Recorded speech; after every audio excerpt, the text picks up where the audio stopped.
Welcome to What Lives in the Lacuna, a podcast about books, writing, and the space between. I'm Remy Renard, and I am here with... I am Donohue, and I am so excited to get started. Yes. Okay, so every episode we plan to talk about the stories, characters, tropes, creative choices, all kinds of stuff that linger in the gaps of our brains long after we finish our books or we put down our pens. So we are both avid readers and writers. This is brand new. This is our first episode. So we are going to fumble our way through, but hopefully I know we're going to have a good conversation either way. So, and you know what? We're just normalizing making mistakes so you can make them too. It's going to be super fun. Absolutely. So I think for this, first episode, we were planning to kind of talk about why we're here, what we plan to do with this podcast. It won't be very long. So that's good for everyone who kind of wants to get an idea. But I think it'll be a nice introduction to anybody who's curious, even down the road, hopefully, as we keep going. So, yeah. So what made you, why are you interested in doing this podcast? Because I kind of dragged you in with me to do. Well, you're so fair because I kind of stalked your Instagram profile and was like, hey, do you want to be my friend? So I think it's really fair for you to be like, hey, do you want to do a podcast? Full disclosure, I am Donohue, I'm a writer. I'm working on my first novel. I've written 3 in a trilogy, but I'm querying the first one now. And I have learned so much in that process. And I am the kind of person who does it. I really don't think that knowledge should exist behind a paywall. I think that everyone should have free access to information.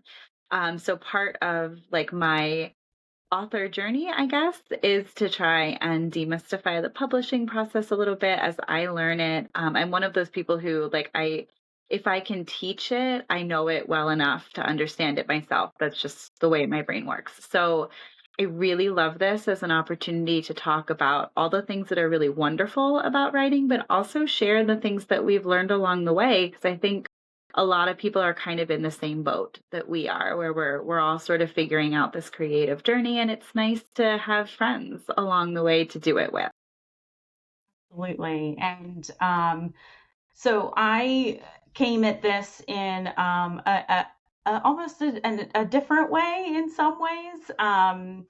So I can talk about things that I'm passionate about for a very long time. And I considered going to get my PhD, but that was very expensive. And I thought it would be more fun to talk to a friend about these types of things that bother me, or that I'm curious about, or I just want to tease out and not just to understand it and try to get different perspectives, because I don't think I'm ever going to come to an answer to the questions I want to ask here, but it's still, so good to ask. So, and I am also an author. So my first book came out in March of this year, 26, and it's called Lupines Bloom Where Blood Falls. And it's the first of 5 in a series.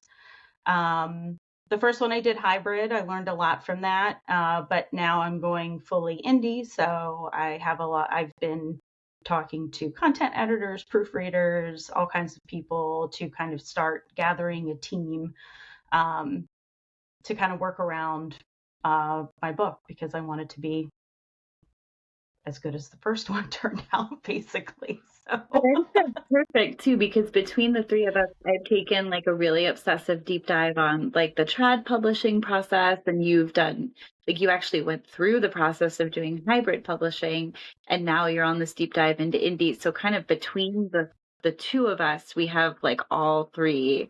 We have an obsessive deep dive on all 3 branches, which is super helpful. Yeah. And there's so much information in both of our brains, I think, at this point, related to those types of things that it's exciting to be able to share and talk through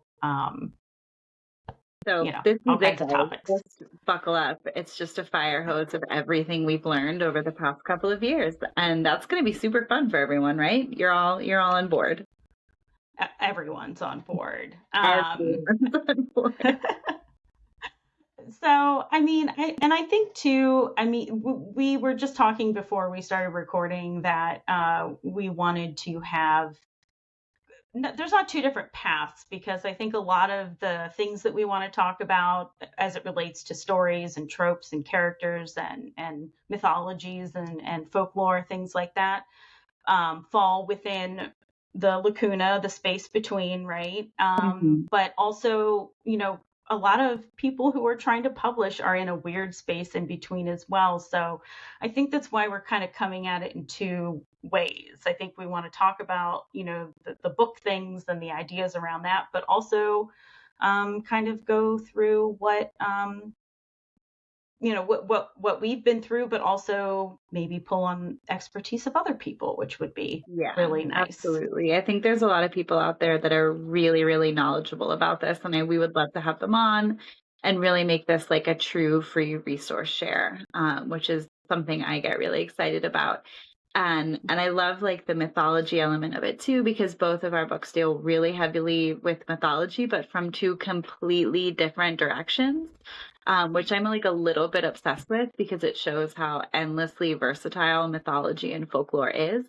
And I think we're in this like unique moment in, I'm going to say humanity, but you can, wherever you're at, I think we're in this really interesting moment where mythology is kind of more important than ever. And we see people sort of going back to it, but also reimagining these stories in new ways, what allows everyone to kind of see themselves within that space. And I love that. Like, I'm so excited, endlessly excited about that. And I'm like just all in on a deep dive on that right now, and it's been so inspirational. So I'm excited to talk about that too.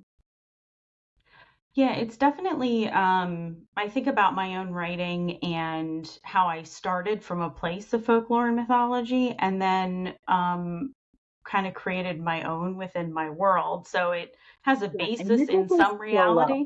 She did this so well, you guys. Like I read your book, and which is why I stalked you on Instagram, and just incredibly well done. Thank you. It's fun to, I do love to take things and turn them on their head, kind of look at them a different way, uh, things like that. It just, I think that's one of my favorite parts about writing is kind of taking something that everybody knows and then just kind of giving it a little twist, Hmm. and looking at it from a different angle. If somebody else were looking at it, or one of my characters was looking at it. So, um, and and I really struggled. I don't think I ever told you this. Yeah, I really struggled with the fact that I didn't pull directly all the time from like folklore, but I realized the other day I pulled from the feeling. Hmm. Hmm. Hmm. Hmm. So Hmm. that was something it was a journey for me to get there, to realize, like, and it's hard too with the sort of Appalachian folklore and mythology and kind of traditions and things like that, to kind of pull from a specific piece of it. So central Pennsylvania, wanted to focus on that. There are certain things, but it kind of gets mixed into Pennsylvania Dutch. It gets mixed into like German sides of things. So it's it's it's there, but it's different. And I think it's just like that throughout. I think the Appalachian folklore and myths and things are a feeling sometimes. Like you I just know really when think you're they there. are. Yeah. They have their own flavor. So like, well, I also grew up in Pennsylvania.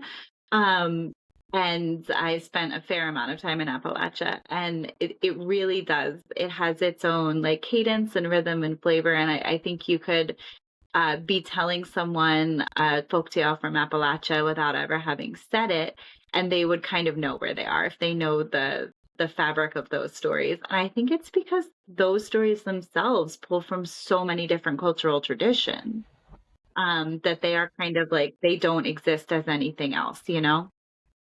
Yeah, I was reading a book. I just got a book about kind of Appalachian. uh, It's folktale, it's customs, Oh, it's oh my like God. it's yeah. You can Google I it don't right now. have it. You have just Yeah, it's the name. the name of the person who wrote it, they have a podcast. It's Darkness something dark. Anyway, so I read this this book, and I realized how much there's a lot of African influence in Appalachia, Yeah. Southern Appalachia, which I was honestly not aware of. So I learned something very new. And I was really into that this afternoon when I was reading over my lunch break, because I really didn't, being a very white middle class human, It's I so interesting. And didn't think about it. Native American folklore too. So my Hmm. husband's family comes from Appalachia, and his family is Native American. And some of the stories he tells, because I know Native American mythology better than like strictly Appalachian mythology, I'm like, oh well, no, but that comes from this story and that comes from that story. And it's so interesting. I think mythology is so interesting, the ways in which like it quietly goes underground when it needs to. And how it kind of like there are just so many stories in that part of the world, and I think in every part of the world, where mythology in a way becomes like a voice of marginalized culture, but in a very interesting underground way, which I just love and I'm obsessed with. That is an awesome point. I've not thought about that in a while. If I have thought about it, I'm not sure, but That's what I'm um, here for, to but come up with yeah, totally out of the blue, that's random. right. And I also think too, I was thinking too the other day about the fact, thinking about my like families have mythology and folklore Mhm. around them, and how it is steeped usually in the area in which you live. Sometimes they're very close to your own family, but sometimes they're the area they're related to, like right up the road we have the ghost road, right? So there's a road where you can park, and you put it in neutral, and your car drifts backwards up the hill in What? neutral. It's obviously physics, right? There's some Uh-huh. physics thing happening, but the story is that there was a busload of children that died on this road, and so they're all pushing you back so you're not. Yeah, it's a very Oh strange road. My husband oh showed it my, to me. It was very, yeah. But I those are want the to types tell of you. things, Uh-huh. yeah, that are very localized that I love. But then there's also, and then it just branches out from there. So there's so many layers, I think. I mean, but that's how folklore is and how it starts. And I bet like anybody listening to this is probably right now like, oh my God, there's so many of those about my own hometown. And it creates this like shared focus of experience that like you and the people who live in your area know. And I think that used to be one of the functions of folklore. Absolutely. So now I think we should switch the table here and talk a little bit about your writing. But I'm And really bad at that part. I know, but I am endlessly fascinated and impressed by your depth of knowledge when it comes to Irish and Celtic mythologies. It is incredible, and I feel like you should talk about that a little bit, because it is fascinating. Well, full disclosure, I cheated by being raised in a family where that was just a really big part of life. So like that's my cheat code. I grew up with it. So the book that I'm writing is set in 59 AD. So yours is contemporary. Mine is historic. Mine's definitely a fantasy. And it's set against the backdrop of the Roman invasion of England, but it is full of predominantly Irish and Manx folklore because that's the ones that I know the best. So my characters are Manx and Irish. And why I have chosen to write this story, I don't know that I could tell you necessarily, but I'm so fascinated endlessly by the way that those mythologies survived multiple periods of colonization, I think is what really appeals to me about it. So I grew up on Irish mythology. It was really important in my family. the way that we talked about it was always like we came across an ocean and this was the only thing that we could carry with us. We had to leave the rest behind. And that just really, like, it was so important to them that it was this invisible thing that they could carry across an ocean, but it mattered enough that they handed it down through the generations. And that's very much how like Irish mythology survived, right? You had the Roman invasion back in the first century AD, and then you had multiple others invasions, including British colonization. But through it all, they really clung to these stories and kept them culturally relevant and going. And my grandfather told this story of how like wandering storytellers, they call them shonacha, would walk through the country and they would hide under the hedges on the edges of the roads and teach people Gaeilge, Irish Gaelic, and the mythology and history of Ireland, even though they knew that at that time doing so was like a crime punishable by jail, which often meant death. And like that, the fact that they carried that much weight, I think is just always really spoke to me. So I think in sitting down to write this story, what I'm looking at is like, how do stories survive colonization and periods of huge societal change?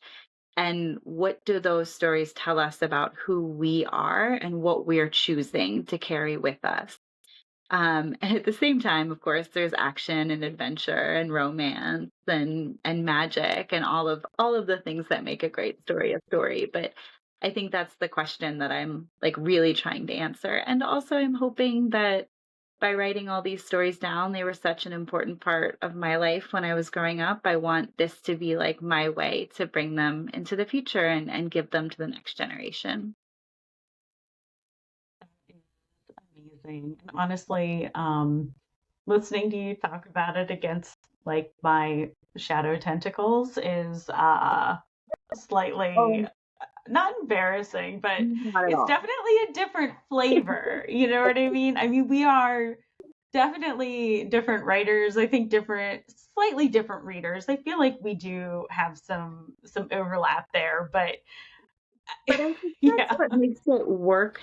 Like I really think that that's what makes it work because we're looking at the same material, right? Like Hmm. we're coming at it from completely different directions. So anybody listening to this is going to find something either in your story or in my story or in your journey or in mine that they can relate to because we've got the full spectrum covered.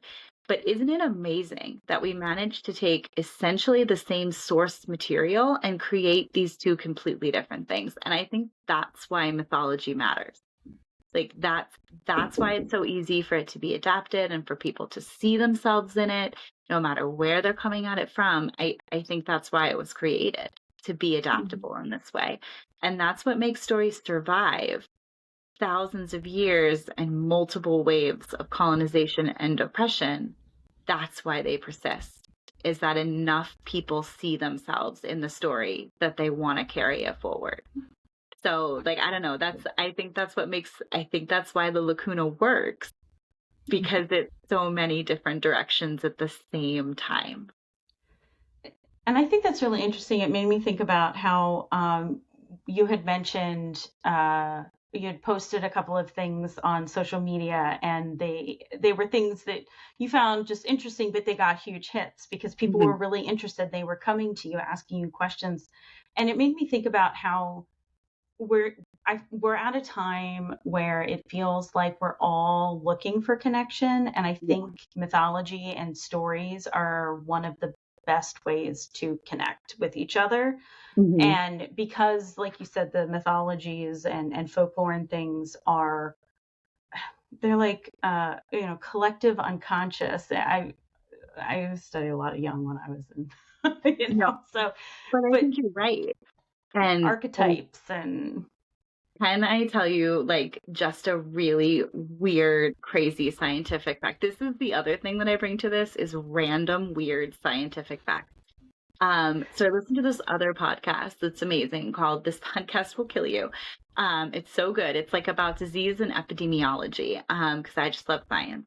But they did an episode on sleep. And they talked about how like the pattern for human sleep is actually really unique among mammals. Like we sleep way less than we should based on like our body type and size. And they looked at, like, this is speculative, right? Like, we will never know the answer to this question, but there is decent scientific data to support that we actually, as a species, changed our sleep pattern to allow for more time at night spent sitting together by the fire. That it was important enough to like our evolutionary survival that we would take the time away from sleeping to tell story and connect with one another, and like all of those things were part of the earliest beginnings of our species. And if you like, feel free to go listen to the episode. It's the one they did about sleep, so that's my citation for this because it's so out there. I feel like I need a citation for it, but like, you guys, this was important enough to us. I mean, I buy this hypothesis fully, clearly, but like it was important enough to us that we changed our sleep patterns to prioritize story and connection. Like, that's amazing. That is incredible. And I totally believe it. I mean, I think about how excited, even like just thinking about myself, how excited you get about a story, or when you recognize Mhm. something in a story that speaks to you, or you've seen before, or is familiar, or any of those things. I really think that it's so powerful in so many ways. And just to bring it again back to like now, I really truly think people are just really wanting that that type of connection. And Yeah. we mess up our sleeves scrolling, sleep scrolling through TikToks, but I think given the opportunity, a lot of us would choose to tell Yeah. stories or listen to stories. Don't mess up your sleep scrolling TikTok. Mess up your sleep listening to mythology with us. It's way healthier. I Yes. am not a doctor. I cannot tell you, but I think it's uh healthy. Listen, I buy it. I'm with you. I'll back you up. Love I'll it. cite you, you cite me, we'll be fine. We'll be But I mean, that's so I think that conversation is a really good kind of taste of what I think we're going to get into, provided we both, I think, love tangents and rabbit holes. And fine. I but It's that's great. okay though. It's It awesome. should be that What is way. life except for a tangent and a rabbit hole? Exactly. And that's where you find, I think, the most interesting things too. And again, back to the lacuna, right? In those Yep. little gaps and things, where you find the most Yeah. interesting. The lacuna is a tangent that ends in a rabbit hole. Okay, that's just that's what it is. I love that, a tangent that ends in a rabbit hole. It's just never ending. Yes. Never ending. Uh, There's a so, spiral in the logo, isn't there? It's perfect. well, yeah, it's I think it was a labyrinth. I tried to do a A labyrinth in labyrinth. Oh, there. see, that's even Yeah, better.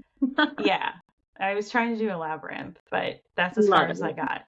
it. Yeah. So anyway, no, I mean, I think we both, I think that's a good, kind of intro to the different perspectives we bring to this, which I Mhm. think will be really fun when we like really dig into a topic. Because again, this is just an intro episode, and we're just kind of chatting Yeah, and this is um, just an intro episode. yeah, and we're That 20 whole 24 tangent minutes was in. Yeah. an introduction. Yeah. Hey, we are who we are, and that's okay. We're So, fine. We both wrote long books. It's fine. yeah, exactly. My second one's shaping up to be a monster. So, I love long books. I do not understand this current trend to get away from long books. Give me your long books, people. Like, I I, want to read them. I always want I, to read them.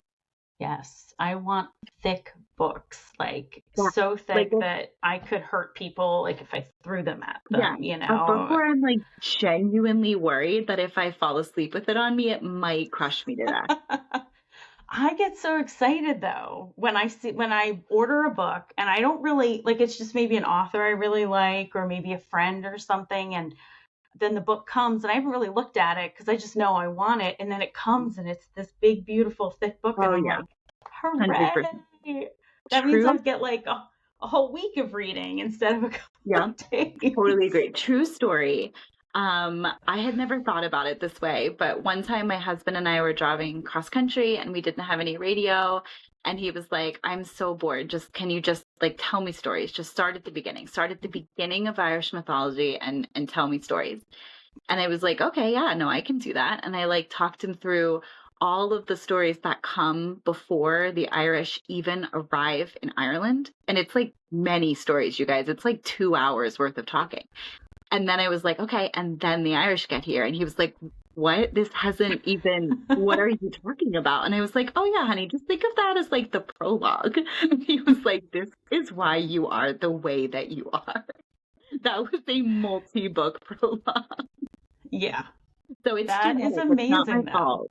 Yeah, long nights spent by the fire in the rain. Okay, I can't. It's just Mm-hmm. genetic memory. Yeah. That's a great way to put it. Genetic memory. I like that. Oh my God, I have another nerdy. I'm not even gonna say it. You guys come back because I have another amazing story, scientific fact about genetic memory, okay? And it comes from my friend who's doing the research. So, you're gonna want to Mhm. come back from that. It's really good. I'm excited. Yeah. Uh, you'll be the scientific side of things. I am uh the theory, like Roland Barthes and Carl Jung and Foucault Volunteers to and do. Yep. yeah, yeah. And I think that's why our conversations will be so interesting because we can pull from a little bit of everything. I don't know a Yep. lot of I love science, it. so. All right. Well, I was thinking, we've talked about a couple of things. We got into some interesting topics when you hosted TikTok Live. Again, thank you for having me. It was a wonderful experience. You are a fantastic interviewer. I just really like talking to smart people about things that they are passionate about. It's Well, you my are main skill. very good at it. You made me feel super comfortable. It was a great conversation. An hour in, I was like, oh no, it's already an hour. No, I have so No, much more to say, no, they which go really is, fast. yeah. So I was thinking, we've talked about a couple of things. Is there a topic, that you are like really excited to cover on this podcast as we move forward? I mean, there are like a million, so I feel like choosing one is actually the harder part. I am really interested right now in the ways that people are like really looking at mythology closely, and like I'm gonna use the, like I said it before, seeing themselves in the mythology, but also like trying to see the mythology for what it really is. And I am deep in Irish mythology, and there's this really interesting like overlayer of Christianity and overlayer of like colonization. And if you pull those pieces away, like what are you left with? And I'm so fascinated by that because I think like that does happen to mythology, right? Like if you look at who's writing these stories down, it matters because they're going to skew the way that they tell them. And I try to be incredibly careful about that, both when I'm talking about Irish mythology, because I know that it matters from my own family experience. It was something my family talked about a lot, like, but also when you look at other mythologies, like Native American mythology is another one that I'm pretty familiar with, though I am not Native American. I'm really, really careful when I look at the sources that, I'm trying to speak directly to people for whom these stories are like, this is their culture. This is them telling a story that is within their culture. And just the difference you get in hearing that story versus a story that you read in a book written down by somebody who is not speaking from that culture. And I'm so interested by that. And I think it actually like it opens up a lot more space. So whenever I hear, I spoke to the story keeper for the Lenape Nation, and like hearing him tell some of the mythology of the Lenape, it just felt like there was so much space between the words to see like more of who he was and the way that he saw his people and how he felt a part of them and where they came from. And I feel the same about Irish mythology, listening to, someone who was raised within that. Like, the space between the words really matters. And I'm on a really deep dive into that right now. And I don't know, I love it. There's something about it that I think is so relevant in this exact moment, because when you write a story down, you're deciding how it's going to be told. But a story belongs to everyone. It belongs to every person who hears it, who tells it, who internalizes it and makes it a part of their lives. And we all get to see ourselves in that space. No matter who you are or where you're coming from, you get to find a place here. And I think that's more important now than ever. And I'm so deep in that, and I'm really loving it. So I feel like I've learned so much. Does that make any sense? I feel like that was just weird random. No, but it's hard sometimes to pin down what you are most passionate about, because it usually spans a couple of so many buckets, things. right? Yeah. I mean, you saw the Google Doc I started with, right? It's I mean, a there's how beautiful many. Google Doc. Okay. Well, thank you. It's beautiful. It's there. Mhm. So, I mean, yeah, it definitely is difficult to pin things down, because I write in the more spicy genre. I do read a lot in that genre because I like to understand the tropes and things, but it's amazing how much of it comes back to how do I want to say this? It comes back to a lot of theory that I've read throughout, my education and beyond. But it it's also a very woman-driven space. Yeah, I'm so invested on your thoughts. I want to Yeah, hear all your thoughts. yeah. I mean, that's where I'm most interested. I mean, I'm also interested in deep diving the tropes too, because I think those Mhm. are fascinating too. I mean, why is everyone writing about, you know, big dudes who are like scary to everyone, but not one little, Mhm. tiny girl? I don't know. I Mhm. don't, you know what I mean? I like a very specific type of book, and I know this about myself. But there are all kinds of interesting, there are books that I've read that have made me uncomfortable because I feel like in my mind they've gone too far, believe it or not. Uh-huh. There are some that are, just very light and sweet, and the whole through line, the whole story is, will they or won't they? There's no, a catalyst, which I could see the safety and the relaxation in that, of just, there's no major issue, there's no,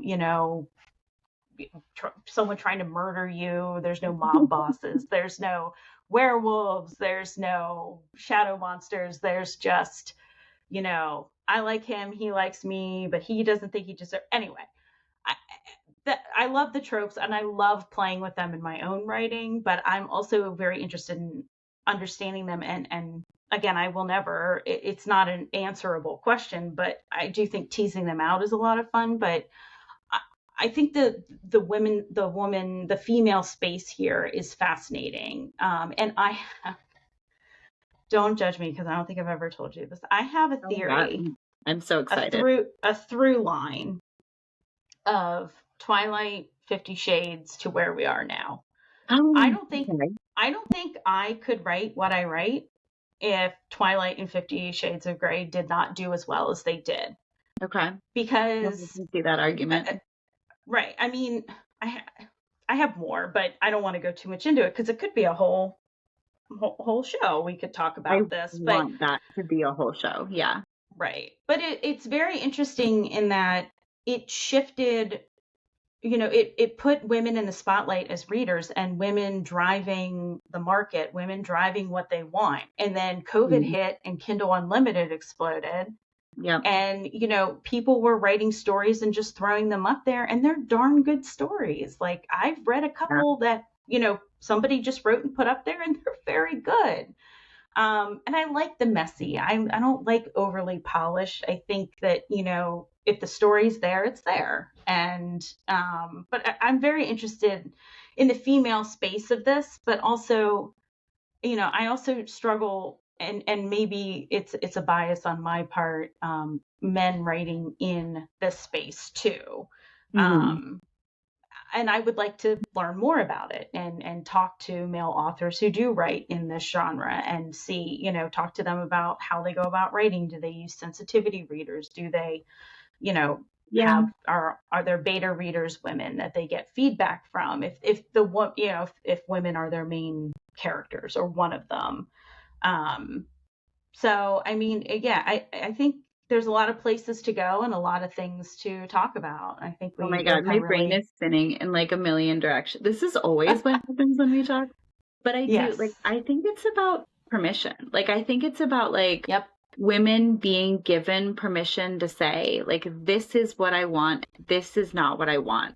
And Right. like, it doesn't matter what the answer to that question is, right? Like, I actually don't tend to Yep. read a lot of super spicy, like, I don't mind spice in a book, but like, Hmm. that's not like, I'm not like the Kindle Unlimited reader who's like doing all the monster romances. Like, that's not me. That's not what I read. And that's okay.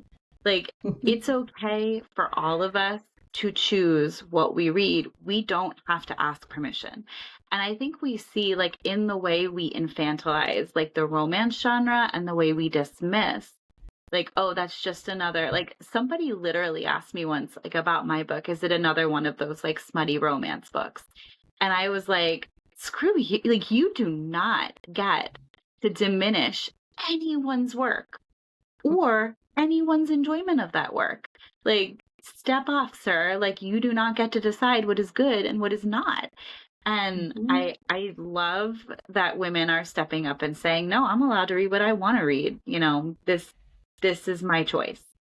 Yeah. And women writing what they want to write. I Yeah, mean, write it what you doesn't. want to write and Right. what you want to read. And All I'll stories be. equally Yeah. important. Well, Mm-hmm. and I was in the camp for a while where I was like, puh, romance, whatever. Oh, Mm-hmm. spicy, silly. But then I read them, and then I started to read more and more. And there's some incredible world building out there. There's some incredible stories. I mean, there's one series of 4 books. I've read the 4 books like maybe 10 times at this point because I love Mm-hmm. the world that this author created.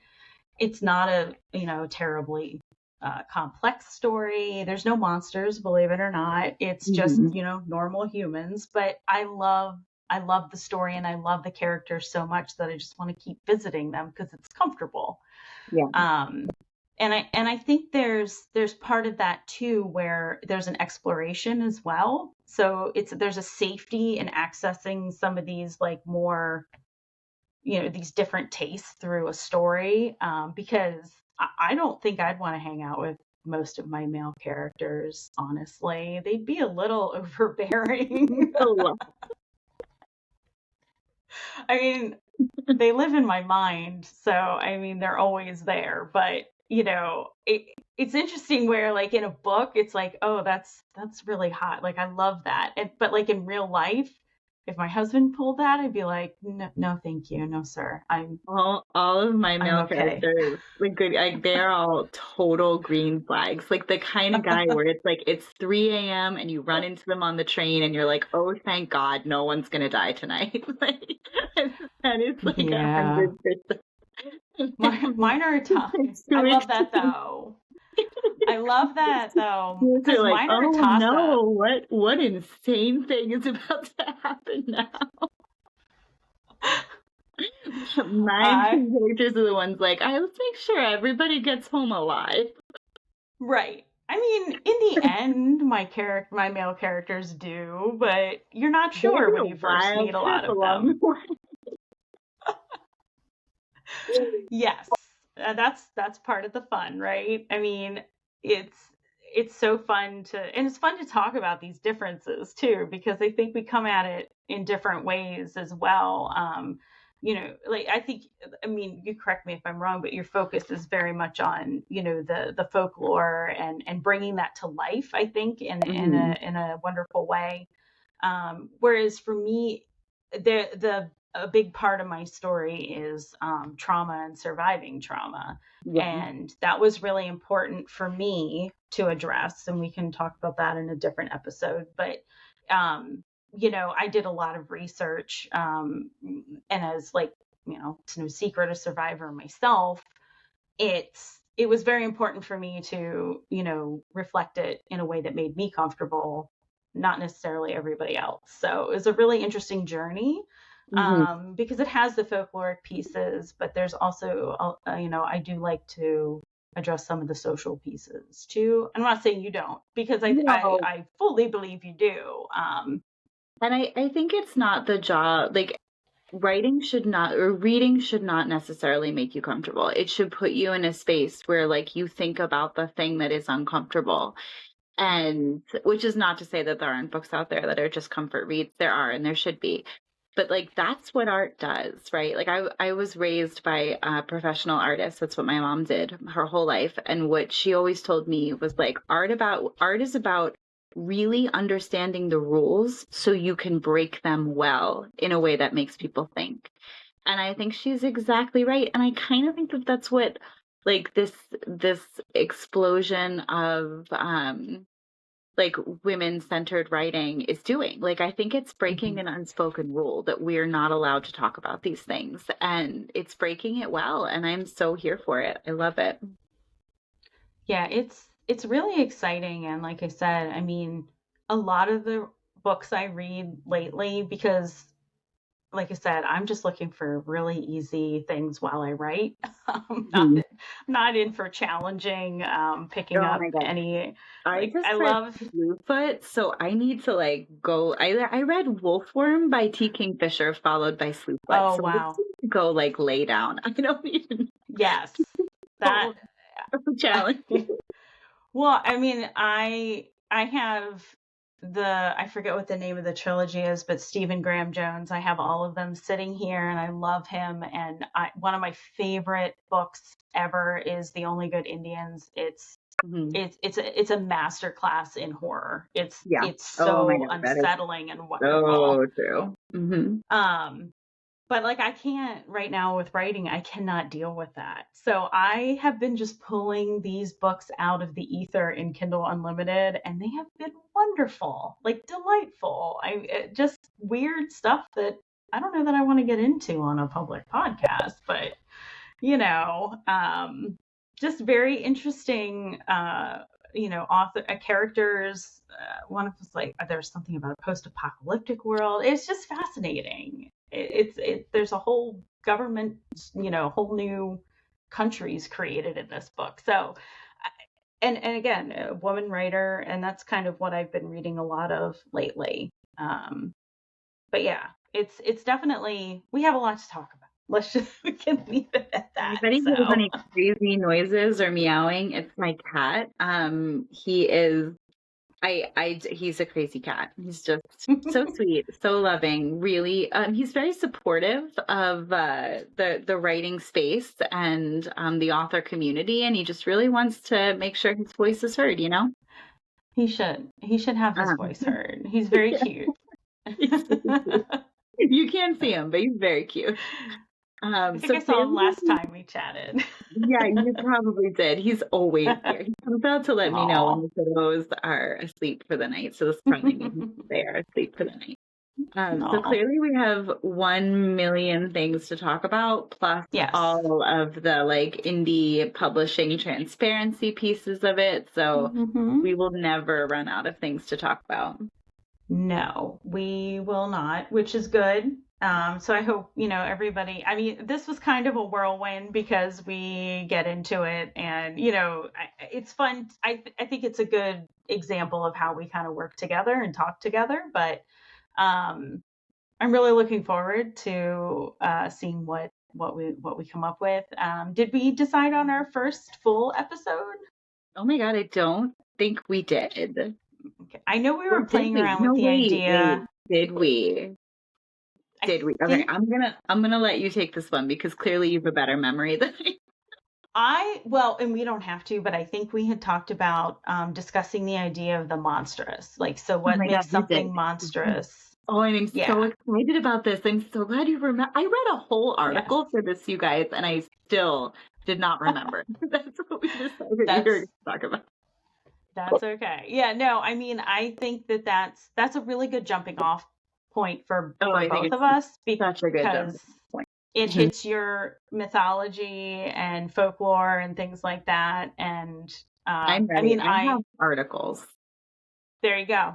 I'm Yeah, prepared. I don't have articles. I just have all the weirdness from my book I and what I always, know. I So always, the secret to my life is I always have articles. that's a good way to go about it, though. I mean, it's respect for that. Absolutely. Citations will be provided. Yes. I mean, I did buy a couple of books in preparation for this. So, but again, it ended up being a lot of theory and things like that because that's where I'm very comfortable. So, Listen, you need that. um, I studied the sciences. I studied ecology and land management, as well as creative writing and anthropology because I didn't believe in free time. So like I just live in a very like a very science forward world. I'm a professional horticulturist. mhm. Like this is just my life is articles and all of the magic that is present in science. There's a lot of it, I See, swear. I'm gonna sell you yeah, on it by the end of it. I am so excited for that because I am 100%. I studied film. I have film studies. I've made films. I have This a is why you're master's better at this part of degree. it than I am. Well, I mean, and the thing is I may slip into film talk every once in a while, so you have to pull me back because the stories are, encompass film as well, and I'm very passionate Mhm. about that too. But, um, and I studied humanities for my master's, in which I focused on zombie pop culture. So, I mean, in a lot of Marxist theory, semiotics, things like that. So, Um, uh, that we stuff are I on know nothing different. about, so we'll have it all covered. That's right. That's right. And anything in between, we'll just ask somebody to come on and hang out with us. So, I love it. Yeah, I mean, we do plan to have guests on this once we get a better hmm hang of what we're doing. We would love to have guests on to talk about the work they do in this space, and hmm hopefully, this is just a really supportive and inclusive community where we can all learn together. Whether it's about folklore and mythology, about publishing, about writing in general. I really want to create a space where everybody feels like they can see themselves and have a voice, and learn alongside us. hmm and that's honestly, I mean, not one of the many reasons why I was like, "Do you want to do this podcast with me?"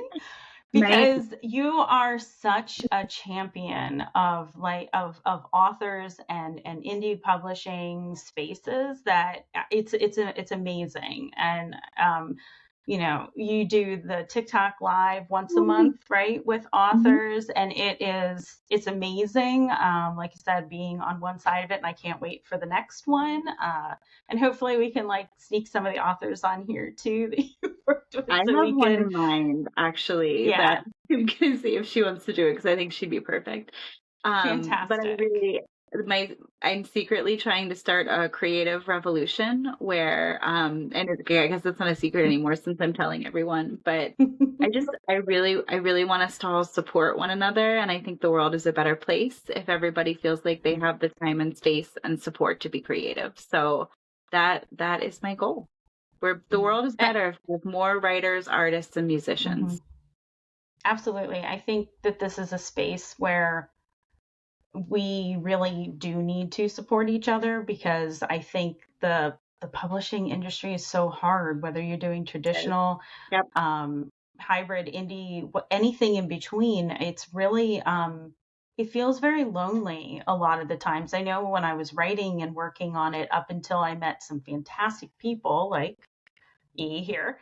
Um, it felt very lonely and I felt very alone. But now I have, through talking to so many incredible people, I feel like I have a community now where I can ask questions and share my knowledge as well. And I just think we're all going to be better when we support each other. And there's no reason for me not to share the things I know. And, you know, it's No. so important because I don't want anybody to go out and do hybrid publishing. I did that. You can ask me anything. You know, it wasn't terrible, but it also was not something I want to do again. So I'm just doing it all myself and gonna do my own imprint, and we'll go from there. So Yeah. I don't know. That Like, should be a here am journey I, as like, well. this is my, like, zany, off the wall idea that I really think there's a kernel of truth in. Isn't it? Like, I think the world in general, so we both clearly live in America. You can hear in our voices that we're Mhm. American. It's not super supportive of people who want to do things creatively. That's not the space that we live in right now. If you know, we just don't have that kind of societal support. And I wonder if that's not deliberate to a degree. And I think people function and work and think better and think critically, and if they have the space to be creative and to make connection within their community. And I think that helping to create those spaces and helping to support creative voices is an act of rebellion. And I am all for acts of rebellion. Just ask my family. We're all rebels all the way back. 100%. So I really think that this is a moment where we need to be reaching out more than ever, and we need to be supporting artists and musicians and writers and creative people within our community, because we're all gonna be better because of it. And so that's what I want to do. If you are a creative person, I want you to be here. I want you to find a space for yourselves, and I want you to feel supported. Absolutely. And I think, you know, by opening this channel in some ways, you know, I think is our attempt to make those connections and be supportive. And then, you know, hopefully at some point we have, you know, maybe a couple people reach out and say, I want to talk about this, you know, come on, I Yeah, want to come on. Okay. You know, why not at this love point? it. So I just think, I will learn a lot, which I'm very excited about too. I'm definitely going to learn a lot, which I'm very Yeah. excited about. Right. Yeah. So, all right. Well, do we feel like we've hit the end, or do we I feel still? like we've hit the end, and also I'm so proud of us because we said this was going to be short, and technically And we've been it's talking for less than an hour. 8 yeah, we minutes did left. it. Eight So minutes left. Oh, I do have one thing I wanted to tell you. okay. This weekend, or I guess it's been over 2 weekends. I have, my husband said we needed flowers out front.